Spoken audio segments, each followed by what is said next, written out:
Good morning. All India radio और आज सबक एनालिसिस में आप सबों का स्वागत। अगर ऑल इंडिया रेडियो के अंदर न्यूज़ की बात करें तो एक दो न्यूज़ है, डिस्कस करेंगे। नेक्स्ट देश देशांतर के अंदर पेरिस क्लाइमेट चेंज के बारे में बात की गई है, डिस्कस करेंगे।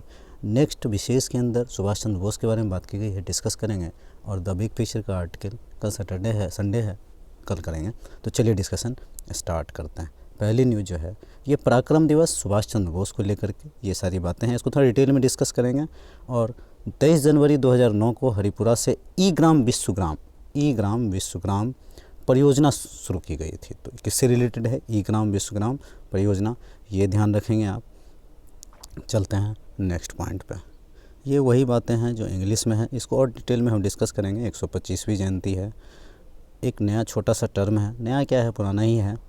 यहाँ पर देखो आप, सॉ मतलब स्मार्ट एंटी एयरफील्ड वेपन, ये from Hawk 1 Hindustan Aeronauticals Limited ने इसको बनाया है, उड़ीसा कोस्ट से सक्सेसफुली। DRDO ने सक्सेसफुली इसको लॉन्च किया है।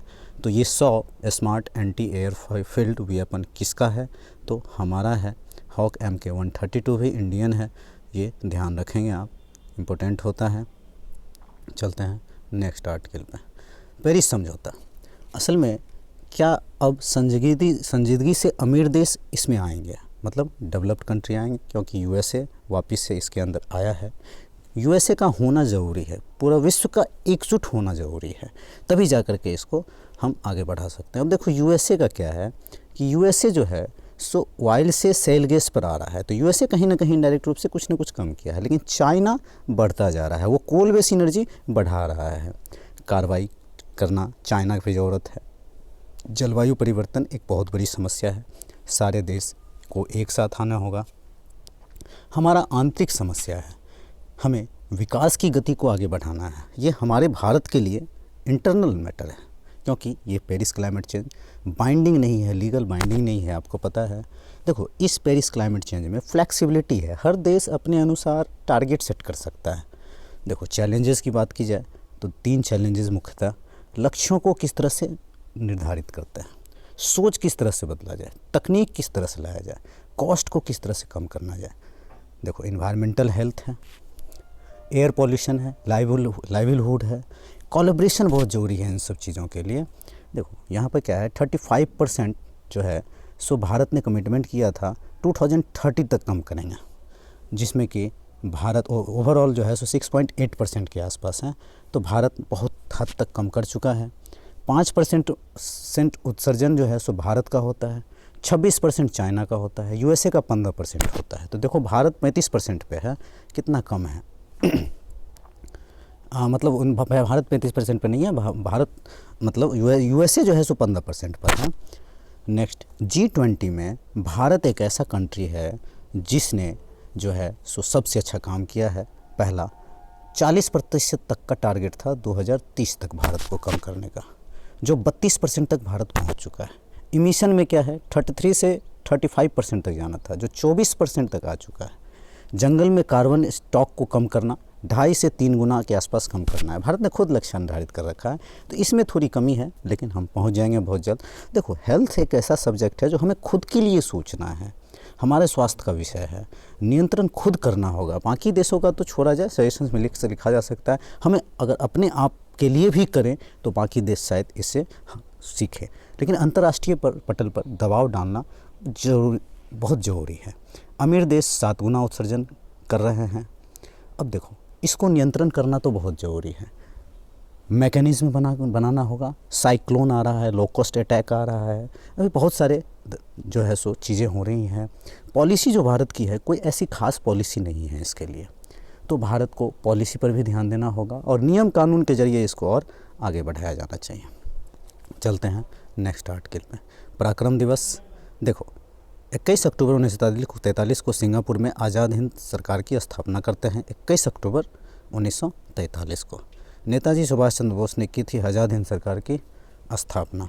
यहाँ पर 9 देशों की सरकारों ने इनको मान्यता दी थी।